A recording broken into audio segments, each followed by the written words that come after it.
Hi guys, welcome back to our channel. I'm Elsie and this is Tony.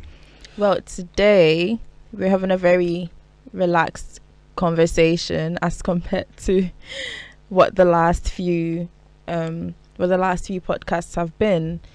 Rightly so, because there is a lot of hurt and disaster and wars going on in the world, but we just thought today we'll just share some joy and happiness.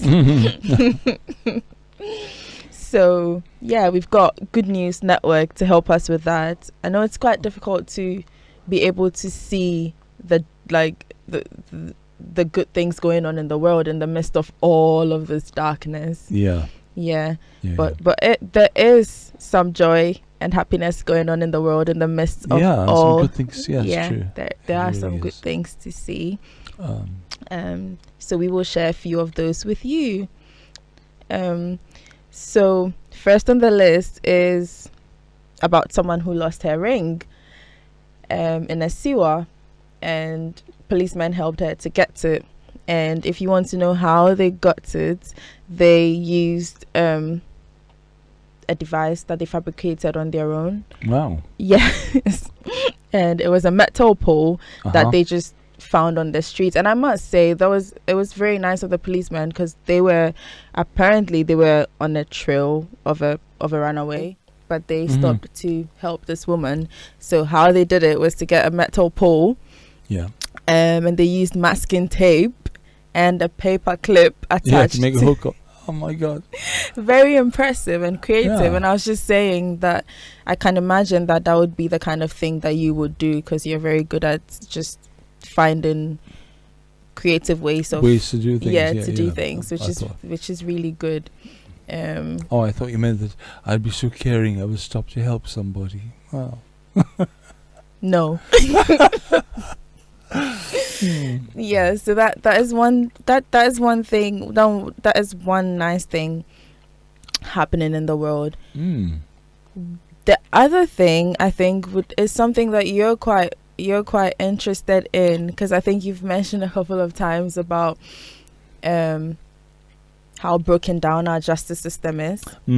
Yeah, and you're always asking the question about, okay, what happens to people when you've kept them in a prison for so long and then you release them into the world? What becomes of their lives? Yeah. And there's a story of a prison in California, and 24 of the inmates have graduated with associate degrees in sociology and liberal arts. So they graduated from these degrees were given by the Southwestern College. And I think this is really impressive, because a lot of the inmates were talking about how they, even before prison, they never actually imagined doing further education. So this is a really great opportunity for people who didn't have hope to go to prison and then come out with a degree. Sure. Yeah. Well, it's going to make a big difference in their lives. Yes. Yeah. So another good news is a 72-year-old who's just graduated with a college degree. Yeah. Yeah. Well, personally, I was quite impressed with that, because I think even as young people, you just get to a point where you're like, oh, I can't pursue a law degree because I'm this particular age, and all my mates are probably working and stuff like that. But this just goes to show that it doesn't really matter your age, and as long as you have life, then you can still pursue your dreams. And he was supported by his 99-year-old mother, actually. She was there to see it all and cheered him on. So wonderful. So he graduated from high school, and he never actually considered going to college, but then at 72 years old, he's been able to get a college degree. Quite impressive. I'm quite impressed by that. Now, another thing which I think you will be quite interested in is a sponge that has been made out of starch and gelatin, and it can soak up microplastics. Now, in our world today, and in a world where we're fighting for a sustainable environment, sustainable whatever, like sustainable living in general, because everyone is moving towards sustainability, basically. You like that word, sustainability? Yes. Oh my God, what comes after that? Do not come for me. You're the Englishman. So this is meant to reduce plastic pollution from entering especially the oceans, and we know how much scientists have been fighting for this, because the aquatic life has been at risk for quite some time now. So the sponge is able to soak up nanoplastics of less than 1 micron in size. Wow. Yes, which is 1/1,000,000th of a meter, and it can trap these things. And I think it's really good, because then we can maybe not completely, but then somehow clean up 1/1,000,000th. Well, there's a meter roughly. 1/1,000,000th of that. Oh my God. I don't think that's 1/1,000,000th, but to our viewers, if you get a meter and you're able to divide it into 1 million, and you take one of those, the sponge would still be able to soak it up. So you think, a meter, you can divide that into millimeters, and a millimeter is about sort of that. Yeah. Now you take that and you divide that into 1,000. 1,000. Oh my gosh! Wow. So that's very, very small. I must say that I think that the evolution of science is quite impressive, because I'm still quite fascinated by how the phone works. It's still very confusing to me that I can take this device and call someone in Indonesia and just talk. Yeah.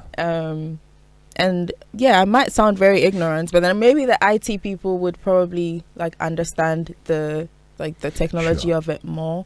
But I'm still most of the planet doesn't understand the technology that's serving them. They understand, you press a button, this works. And if it doesn't, give it a shake or call somebody to help you. Or turn it off and turn it back on, and it'll work. But still quite fascinated by this device, and the fact that science is still evolving. It's quite it's really fascinating to me. The fact that in a couple of years there's just going to be some very interesting technology that we've never heard of before, and then just keeps, especially as we have AI on the case. Yeah, who would have thought? Now we have robots serving in restaurants, so science is ever evolving. Quite impressive. Right. We do thank all our scientists. Do not take all our jobs though, because brave new world. So so these sponges, they can absorb this plastic waste down to that level, which obviously, as you say, makes it better for the marine environment. Yes. I just wish they could make something at the other end of the scale, giant sponges. Just think, if you could have huge sponges which could be set to sort of pick up either stupid people or bad people, That is not very nice. Well, maybe not do them any harm, just squeeze them. Do you put them back on Earth, or do you after they've been squeezed? Smarten up and behave yourselves, otherwise you'll get squeezed more. See, viewers, these are the kind of things that go on in his mind. Yeah. By the way, I'm sorry for this kind of noise. I've got sweet in my mouth. It's not because I'm addicted to sugar. It's because I've got this terrible cough. Yeah. And rather than inflict that on you, I thought it's better to have a sweet. Yeah. So there we go. Yeah. Yeah. Well, last but not the least, and I purposely left this for the last, is a new vaccine from Oxford. It's a malaria vaccine. Wow. Yes, and as you can see, I'm African, and malaria is our thing. She's a real African. Yeah. She is not just coloured up for the occasion. That's right. You will get cancelled, I'm telling you. But yeah, so like, in case you didn't know, malaria is quite like it's quite a predominant disease in Africa, and we did have some figures, and there are millions of cases of malaria every year, and there are about 619,000 deaths. Wow. And 95% of those are from Africa.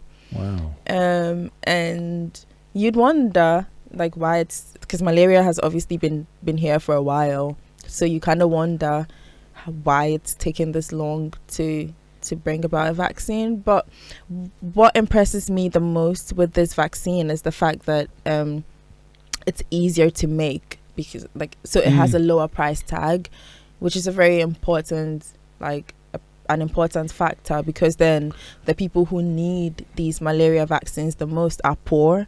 Yeah. So no point in making a vaccine if it's too expensive, because then it won't reach the people who need it anyway. So this is from Oxford, and it's called the R21. And yeah, so it's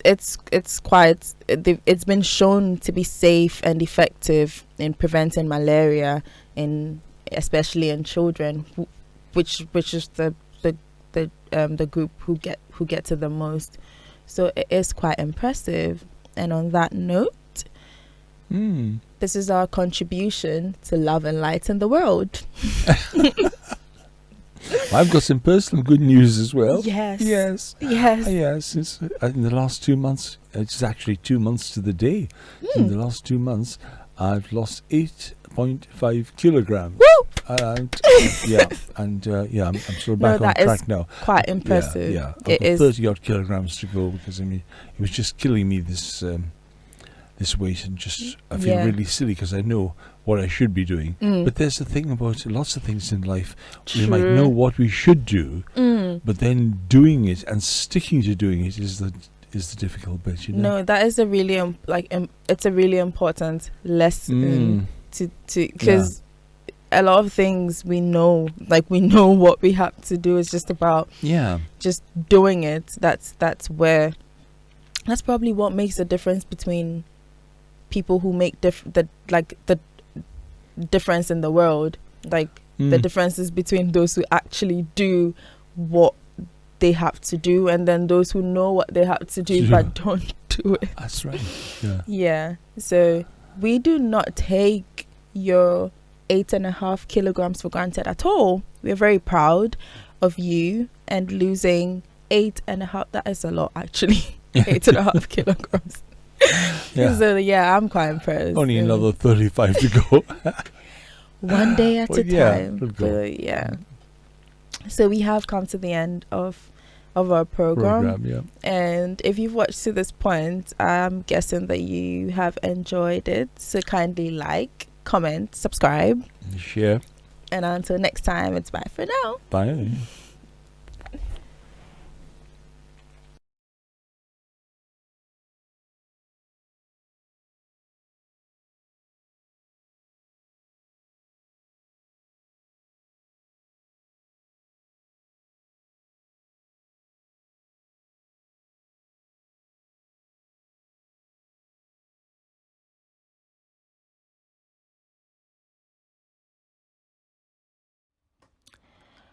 If you like this video, kindly like, comment, and subscribe. You can also find us on other social media platforms, on Twitter at Talk with Tony, and on Instagram at talkwithtony.live. Don't forget, live, laugh, and most importantly, love. Watch out for the next video. It's bye for now.